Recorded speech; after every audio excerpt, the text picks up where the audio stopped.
Hey guys, this is George and welcome back to George Basics Crypto and Finance. In this video tutorial, I will teach you how to redeem codes in Top Heroes. So in this video, I will show you also how you can get the codes. So let's start. First of all, you need to open the game. When you open the game, you need to click your profile icon in the top left corner, and then you need to click settings, which is in the bottom right. To redeem codes, you need to go to the gift code section right here and you need to enter the active gift code. So if you don't know where you can find the gift codes, you can just close the game, go to the browser and type this simple keyword in the Google Top Heroes Gift Codes 2025 and you will see a bunch of websites. For example, let's go to the Reddit.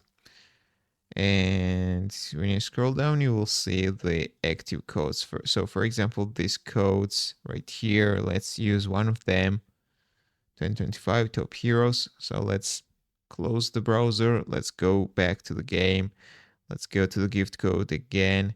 And let's enter the promo code, 2025 Top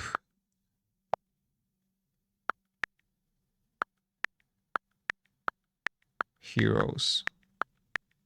And click the confirm button. And as you can see, we received the gifts, guys. So if you see that gift code is written in capital letters, here also you need to enter it with capital letters. So that's all I want to show you. If this video was helpful for you, don't forget to click the like buttons and don't forget to subscribe.